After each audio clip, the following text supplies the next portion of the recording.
go ahead and get started with Darryl Bird from the Caps Pause. Go ahead, Darryl. Good morning, Cal. There seems to be a popular sentiment that you guys went from definite Elite Eight type team to Final Four potential national champion with Olivier Sarr's approval. Is that a fair assumption? We're better. You know, I had to remind my team yesterday that because they're doing a good job of competing against them. I mean, guys, Isaiah and Lance, I mean, these guys, they're not just giving way now. And so I said, understand his last two ACC games, he had 55 points and 20 rebounds. And I said, now they weren't great teams. You know, they were Duke and Notre Dame. When I say that, I'm joking, obviously. He had 55 and 20. And I said, so when you're competing against him, I'm not sure another guy in our gym could have had 55 and 20. So you're competing against a good player, which tells me we got some good guys. Here we got another one. No, I'm good. Okay. All right, we'll move to John Hale with Courier Journal. Go ahead, John. Cal, this is the first time we've talked to you since the kind of back and forth with Chris Mack and the Louisville game. What was your impressions of his video and what the claims he made in it, and then kind of what's the status of that game right now? Now, do you honestly think I watched that video? You guys know me. I think somebody showed it to you probably. No, I didn't. Somebody told me about it. I can't even remember who told me. There was a lot of whining on it. I don't know. But here's what I would say to you. He and I have talked since then. It never even came up. I say guys that take shots, when you shoot arrows at me, they go through bazooka holes. They barely touch skin. They may not touch skin. So I don't worry about all that. I mean, the biggest thing for me, like way bigger, I got a good team. I just want to play. We have to get this underway in a safe way. We've all got to mitigate. We've all got to look after what we're doing with our kids. Wait a minute. And our staff and our managers, because the virus is running us. We're not running it. How do we mitigate all this stuff? And so we got to play. I'm saying if we got to play on I-95, I'm good. Let's play. About the schedule, just usually you have young teams and they're able to kind of ease into things. It doesn't seem like that's going to happen with the way that the schedule's set up this year. How difficult is that, especially for this team with so many new guys? I'm worried about it. I said to Mitch, because he's the president or the head of the committee, selection committee, I said, Mitch, what if we go 4-5 or 3-6? Are we going to be all right? Before I sign off on all this stuff, I want to know that we'll be okay if that's the case. See, I think this is a year – you're not worried about your record as much as playing well, and then counting on the committee to pick the best teams. Who are they? It's not going to be by record because you got some teams that are going to play 6, quote, bye games, and they're playing the lightest schedule they can get. They're trying to stay on their campus. Nothing wrong with that. Then you're having us. I think it's safer to play other Power Fives who are testing in protocols like we are. But the problem with that is you're not going to win as many games. All right, next we'll go with Larry Vaught. Go ahead, Larry. John, when Bruiser was on here a couple of weeks ago with us, he said when you had talked to him about Terrence Clark, you used names like John Wall and Anthony Davis when you were mentioning Terrence Clark. What is there about Terrence that you think he could be so special? Well, he's growing right now, and his stuff is all potential. You're talking about, I'm going to guess he's 6'6", 6'7". He's a guard. But what we're finding out, he's one of those guards that if you get him near the basket, he's really good. Like really good 8 feet and in. And so we're just figuring that out. The other guy that is playing really good is BJ. So now all of a sudden you got these two big wings that are both 6'6", 6'7", that are different. BJ's knocking down shots. He's getting to the rim. He's making I mean, I'm really surprised. He didn't guard the way he has to or the way he will if he wants to stay on the floor.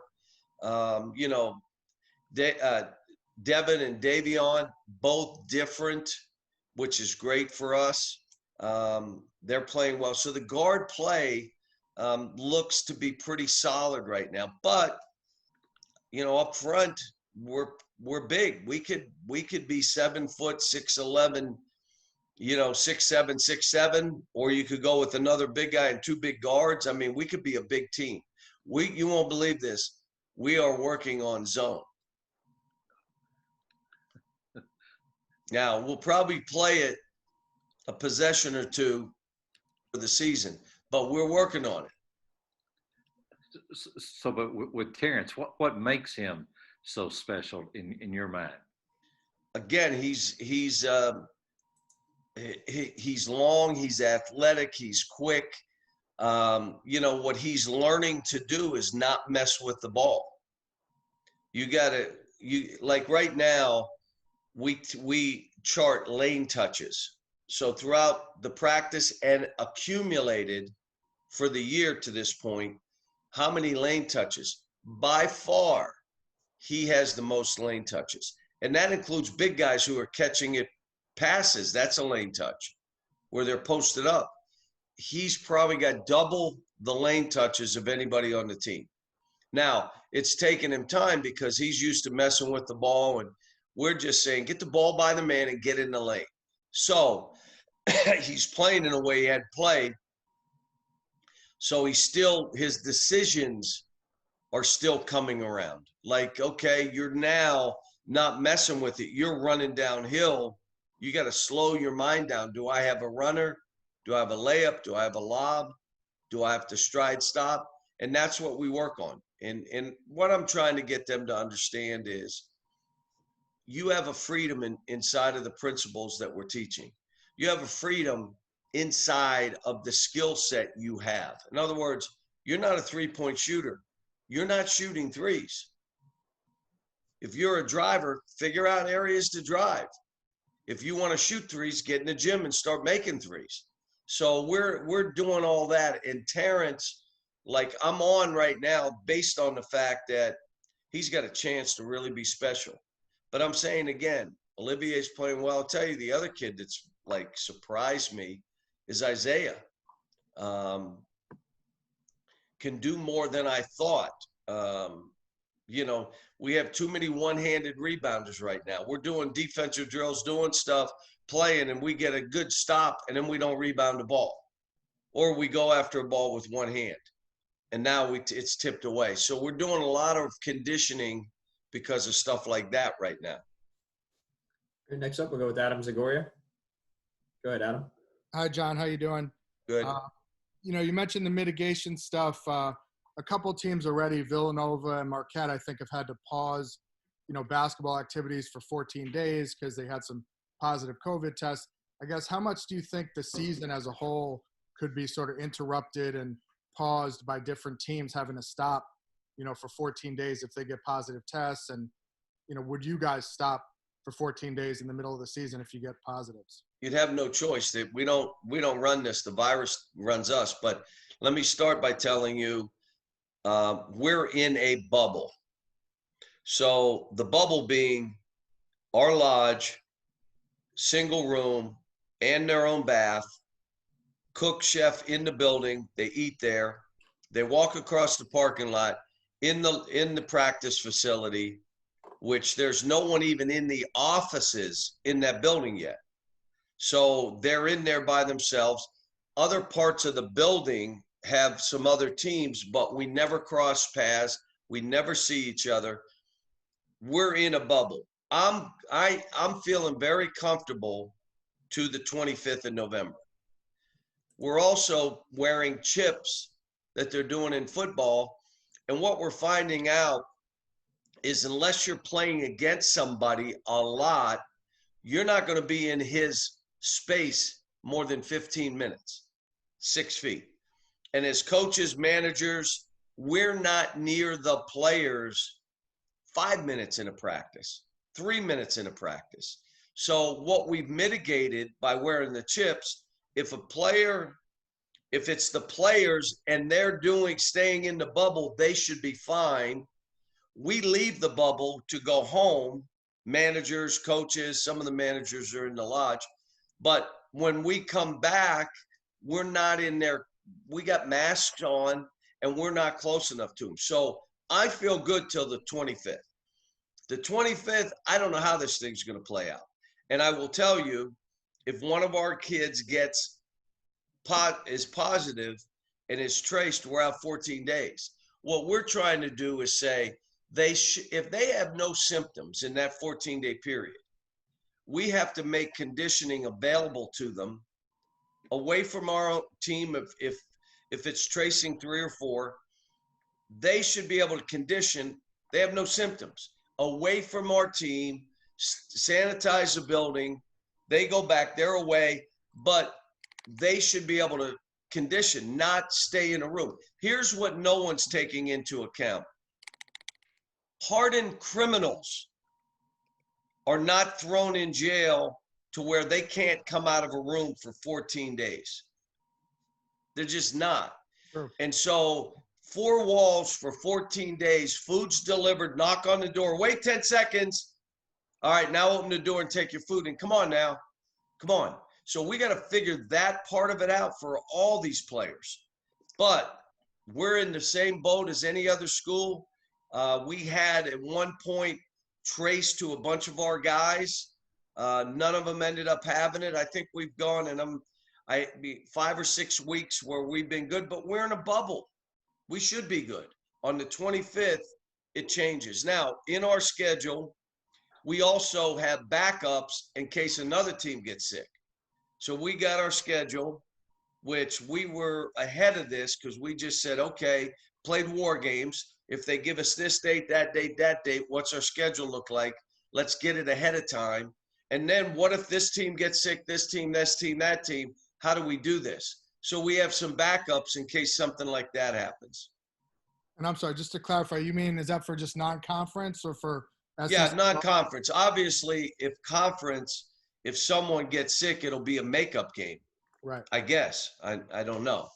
I mean, if we play in pods and you're playing 6 or 7 games at a time and one team's not there, how they make those games up, I don't know.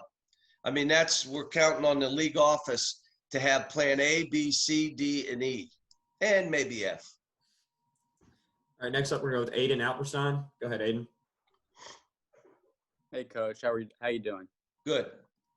So given the fact that you only have one senior with a lot of college basketball experience within Olivier and all the coronavirus uncertainty, who do you find stepping up throughout these tough times, and how challenging is it for each freshman to find their role and really see who they really are as a basketball player on and off the court? Yeah, it's hard. Here, Bruiser Flint grabbed me after like 4 days of practice, and he looked at me and said, how in the world do you do this every year? Because this is hard. They are learning about themselves. They're learning about each other. We are learning about them, we coaches, and they are learning about us, what we accept, what is not acceptable, what will get a response from me, what am I looking for, how do I want them to play, and then how do they play together, who's going to step up. We're doing all kind of drills that they come down to the wire. I want to see who makes game-winning shots. And so, but it's all developed here. We've already thrown out 2 things that I thought would be good for the team. We were doing it offensively, and I said, don't like it, stop. We're not doing that. And they all looked at each other like, what do you mean? We're not, don't even think, take that out of your mind. We're not playing that way. Here's some other stuff. And then we're adding to it. We had players, a freshman come up and say, hey, can we call this that? I said, I love it. Yes. And so we're all together trying to figure everybody out. But this is every year. It's not just this year. We've had times where we've had 2 or 3 or 4 players return. this year's not one of those years. Do you find it extra challenging having a new group come in and out versus Emmanuel quickly being there for 2 years? Rarely 4-year players are within your program, but having freshmen come in and out, with this year being a solid amount of freshmen, around 8 guys. Let me give you this. What's changed? One, I haven't traveled. So other than to go to New Jersey, I haven't traveled. So when you're looking and saying, wow, he looks fresh. Yeah. I would have been traveling 4 days a week, maybe 5, coming back to school visits where I'm going all weekend, entertaining, having families, having practices, and then they leave and I go back on the road 3 days and I'm in 5 cities and I'm in 5 homes. I'm giving our in-home recruiting. I haven't done any of that. I've done some Zoom stuff. That's what I'm doing. So I'm fresher. I feel way better coaching. And now I'm saying we should do it like this all the time. Why are we doing that other stuff? I mean, I feel better. So again, my belief, we're all going to get the guys we would have got anyway. That's what I believe. I've been wrong before, Eric. When 1978. 1978. So I may be wrong with that, but and then with the energy that I have, I mean, our energy's been good. We haven't had a bad practice yet. We're going 2-a-days on Saturday and Sunday. And the guys have done the second practice yesterday, which was the 4th in 2 days. They were good. They were good. And some of them stayed after. And so, I'm liking this. The corona has got us to spend more time with our team if they weren't traced. I'll give you an example. They gave us 4 hours, and then they let us ramp up to 8 hours, which meant I could go an hour and a half for 4 or 5 days, hour and 20 minutes for 5 days to really get up and running and training. We should do it every year that way. It's only 2 weeks, but every year it should go from 4 hours on the court to 8 hours on the court in a week to now we're at 20. Now, we never here at Kentucky reach 20. We're usually early in the year, because we're doing the doubles on weekends, we may get to 17, 18 hours, but we're never at 20 hours. All right, next up, we're going to go with Jerry Tipton, and then I'll work to Jack Pilgrim, KSR. Go ahead, Jerry. Yeah, John, one other thing about the COVID, how does that affect team bonding? I'm assuming every year you have the guys over to your house and they get to know each other maybe better as people and so on. What effect has COVID had on that process?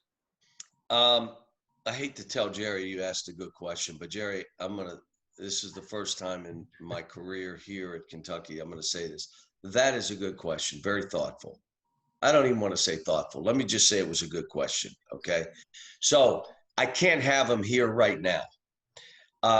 It's only my wife and I here at the house, but it's my wife. So now they being together, because we're in a bubble, they're okay. I wouldn't want them coming here maybe to get something, maybe my wife or somebody, or them bringing something here if that's the case. So one, we've been over here one time. We watched the playoffs outside near the pool, and they ate and stuff. We were here one day. Normally on the weekends, they're here each day on the weekend. We're not doing that right now. The practice facility has an unbelievable lounge and locker room. We're not in the locker room right now. We're not using the hot and cold tubs in the locker room, but we're finally, within the last week, let them in the lounge area, but their chairs are 6-7 feet away.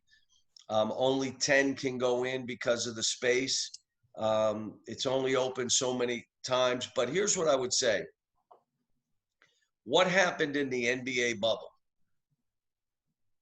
Teams could go their own way, do their own thing. I'm golfing, you're doing this, I'm doing that. Or teams could come together and have a breakfast every morning with their team, leave the phones in the room. Let's just do this. They could have a cornhole tournament, which one of the teams did. Or you can go your own separate ways and you're mad you're here, you're talking. Or you could come together at nights and do stuff together as a team. The two best teams in the NBA were like that. The two best teams, I say the two last teams standing. And my thing to my team is, through all this, every team is going through this. How do we become the best as players and staff as handling this? So we're the best at handling this environment. One, we're in a bubble. Most teams are not. Their team is in apartments. There are different places around, which means it's a little harder to keep track because a kid does this. He has somebody in his room. He doesn't know the person gives it to him and his roommates. They trace back and you got 12 guys out. We're hoping we can mitigate that by how we are. And now all I'm talking about, it can't be small groups. Those are the sneakies. They want to go do their thing with 2 or 3 guys because they can go and no one will tell and they won't. There ain't no sneakies now. We all got to be in this together. We all are affecting everybody's lives. Let's do this. So a little bit harder, but we are working to be the absolute best at dealing with this environment. And just as a follow, Nick Saban tested positive. Mullen, the Florida football coach, tested positive. How does that play on your mind as a, shall we say, older gentleman? Well, at 55, I think I'll be okay. But I will tell you that I'm just doing all the precautions. I wear the mask. I wash my hands. I'll put it down sometimes to coach, but I'm 15 feet away. I put it back up. I'll be honest with you. I've gone to dinner 4 times, but it's been outdoors. So I'm not going to sit inside a restaurant and eat, just me right now. But I don't have any underlying, so I'm not worried about it. And here's the biggest thing. Again, with my team, I may worry about it more on the 25th, or if we start traveling home and away games, that becomes where you really got to be careful. But I haven't, I haven't spent much time. I mean, I haven't stepped away. When they let us on the court with our kids, I've been out there every moment. This is time for that leadership, but the leadership isn't like act like this isn't happening. No, it's happening and it's spiking. I can say unless numbers are lying to us, it is spiking. Is it going to continue to spike? If people don't wear masks and, act like this is nothing, yeah, it's going to. So let's hope that we get it under control before we start playing the 25th. All right, next up, we're going to go with Jack Pilgrim with KSR, and then I'll move to you, Kyle Tucker. I know there's a lot of questions, guys, so hang tight. We're trying to get around as quickly as we can with the time we've got. Go ahead, Jack. Hey, Coach. The assumption when Jacob signed was that he was going to redshirt this year, develop his game a little bit, and then there was a push for his waiver. You guys got that granted. Was that more indicative of his development and how he's looked in practice so far, or was that just more leniency from the NCAA with the waiver process and the free eligibility? The question came back to me was, if all these kids are being waived, why wouldn't we attempt, from the family? Why wouldn't we attempt? Well, okay, we will. And all of a sudden it came back that he could play. Now, he's going to be a good player. He's a little bit physically not there yet, but his mind, he's smart, he's long, he's athletic, he's quick and fast. His skills are good, need to get better, but they're good. So yeah, he's a terrific addition. But he was that was mostly like people are getting waivers. Why wouldn't we attempt? And when we did, they gave it to them. I guess there's now 11 scholarship guys. The rotation, you typically sit at 7-8 people, especially by the end of the year. How, is Jacob a guy that you could see fitting into that rotation? And how do you plan on working so many scholarship guys in? Well, part of it is you figure out how many guys deserve to play, and you figure it out and you play them. And normally what happens is what you're saying. It normally breaks at 8. It's obvious these 7 or 8 are better than these 4 or 5, and they're going to get the most minutes. But we had one year where that wasn't the case. We had 10. And I could say, well, you 3 aren't playing. I don't do it that way. If there's 7 here, I've played 6 guys because those 6 separated from the other. I'm not playing people just to play. This is America. This is not communism. And so if you deserve to play, you're going to play. I'll figure it out.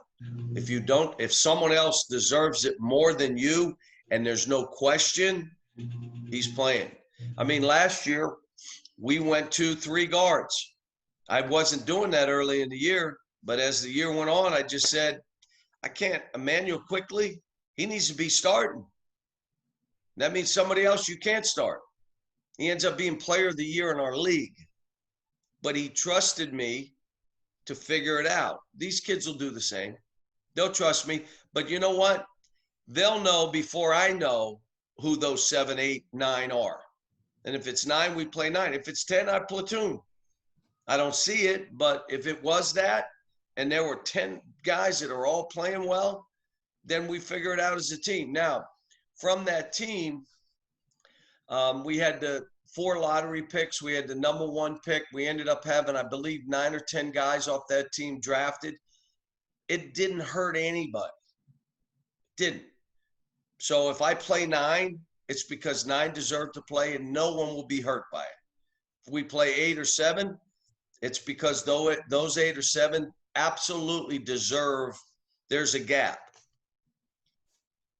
All right, we'll go with Kyle Tucker at The Athletic, and then Alder Alma, I'll come to you. Go ahead, Kyle. Yeah, you have obviously a luxury in a guy like Davion who can play, is good enough to play for you really at any of those backcourt positions, and is obviously a veteran, sort of steady presence. What is your philosophy on, with a guy like Devin Askew, a young kid, if you think he's the ultimate guy at point guard, do you put him out there and let him play through the bumps early because it'll get him ready to be that guy at the end? Or do you maybe start with someone that is kind of steady and been there before and let Devin work his way into it? Well, we've got months before any of that is decided. At least I should say weeks, not months. But Davion and Devin are 2 totally different players. One is going to play a certain way and the other is going to play another way because of their strengths. But we could also have Terrence or BJ be a point guard. I mean, you're seeing where the game is going. Who played point for the Lakers? LeBron. Who played point for the Houston Rockets? Harden. Who played point for the Miami Heat? Bam. No, I'm just kidding. Yeah, he was a point center. Yeah, At times he was. He had 5-6 assists a game. So, look, there's 2 ways of doing this. You have a system and you bring guys in to play the system, and every drill is to the system. And nothing wrong with that. There are coaches that have won national titles 5 and 6, and that's how they do this. And the other way is we're teaching players how to play. We're teaching players how to be good teammates. We can't tell you exactly how we're going to play, but you're going to play to your strengths. Do what the game tells you to do. That's how I coach. What does the game tell you to do right now? Go back door. Well, then go back door, because that's what it's telling you to do. So he's up on you. Why'd you shoot that? What's the game telling you to do? I should have drove it. What's the game telling you? I should have passed it. Just do what the game's telling you to do. So guys like Terrence, like Devin, I'm telling you, I'll give you this. We do accumulated scoring. Okay, we do field goal percentage. Every day when we scrimmage 5-on-5, I don't care if it's drill work, it's 5-on-5, it's charted. So there's stats.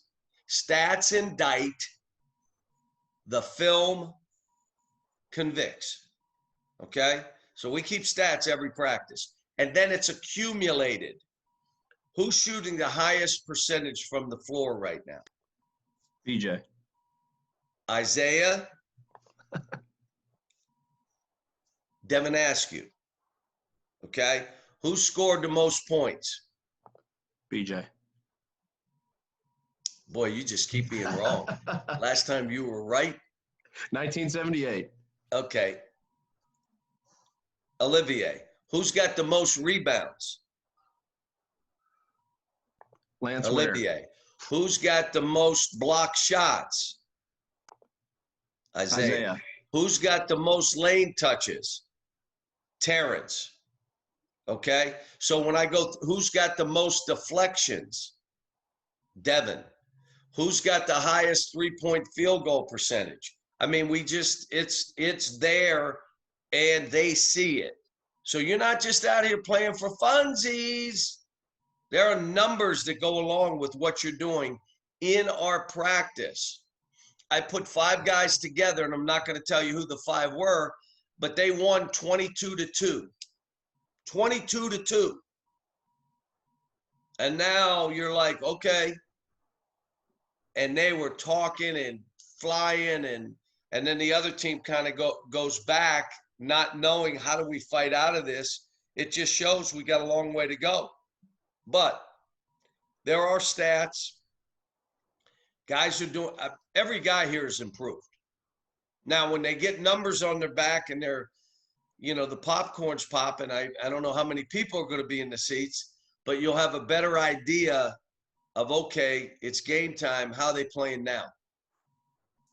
All right, guys, we're past 11 here, so I'm going to go with 3 more questions, and we'll end this. I'm going to go with Alder first, and John Wong, and then Jeff Drummond. Go ahead, Alder.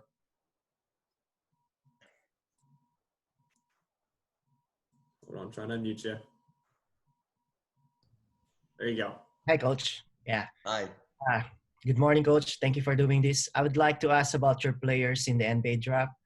Tyrese Maxey, Emmanuel Quickly, and Nick Richards. What are your thoughts, and how will their game translate in the NBA? And have the Knicks reach out about them?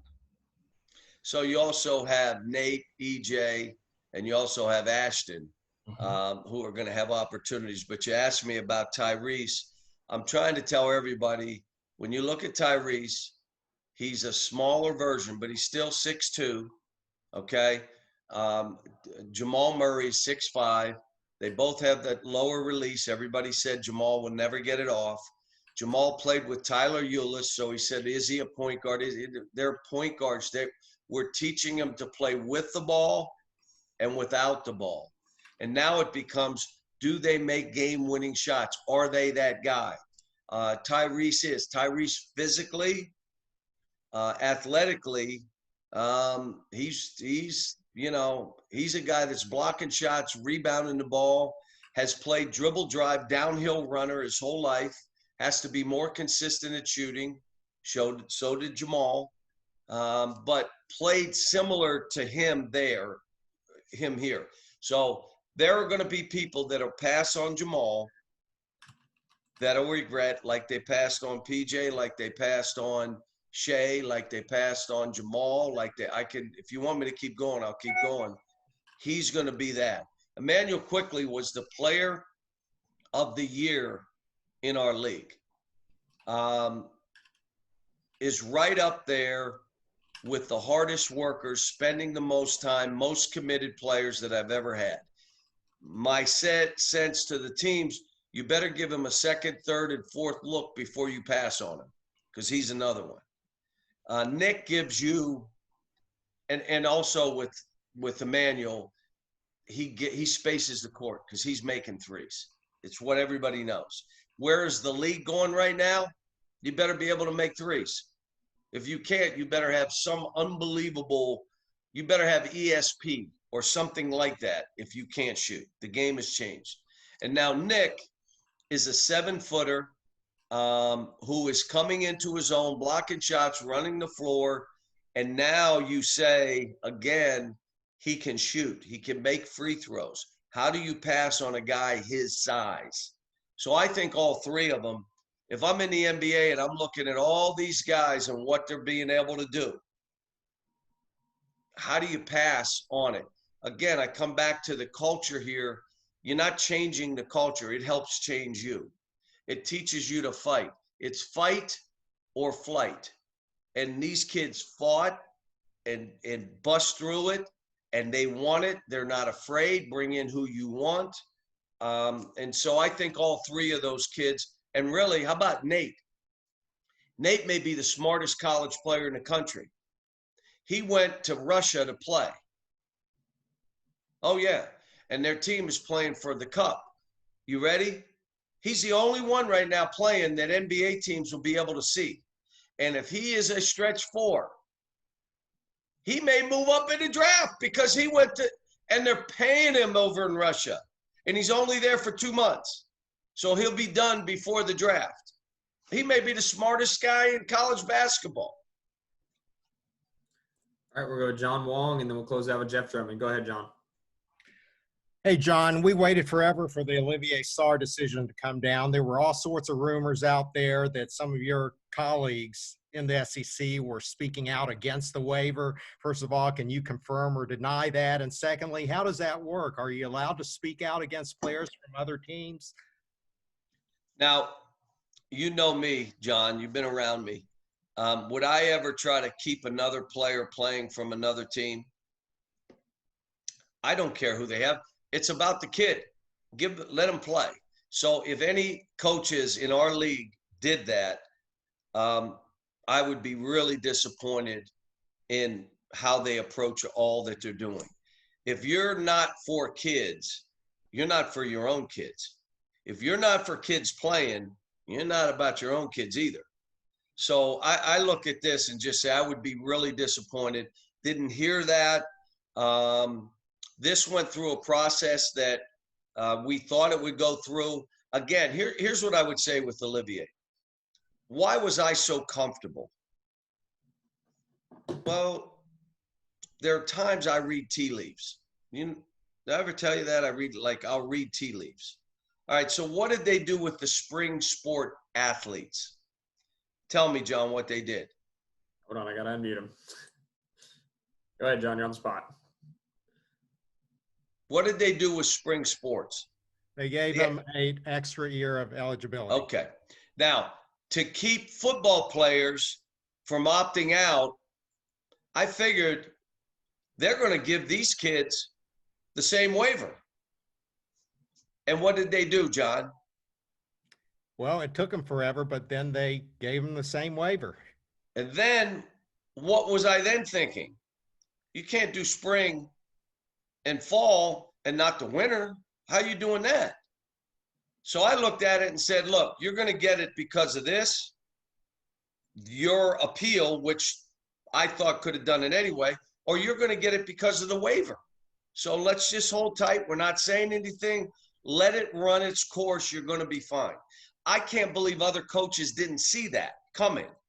Like, if you wanted to recruit a guy that had, and this was a football rule, Olivier Sarr is going to graduate on time.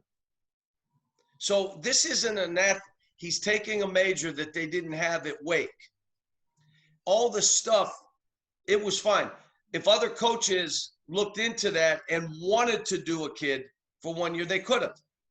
But maybe they don't read tea leaves. I don't know. All right, Jeff Drummond, we'll end it with you. Go ahead. Hey, Cal, just kind of wondering, the one kid who has actually played in a game for you, Keon, seems to be flying under the radar a little bit. How's he look so far in, his second year with you? He's been hurt. He's hurt his leg. I think he's going to be out a couple more weeks. So I'm literally on the court with all new guys. And every day I see him, I'm like, how long? You know, because we need him back. We need his leadership. We need his basketball sense. We need his knowledge of what these kids are going to face. You have Olivier and Davion and Keon would be vets. Everyone else, they think they know, but they don't. So Keon is a big piece of what we do, but he's not practiced, and I believe he's going to be out a couple more weeks.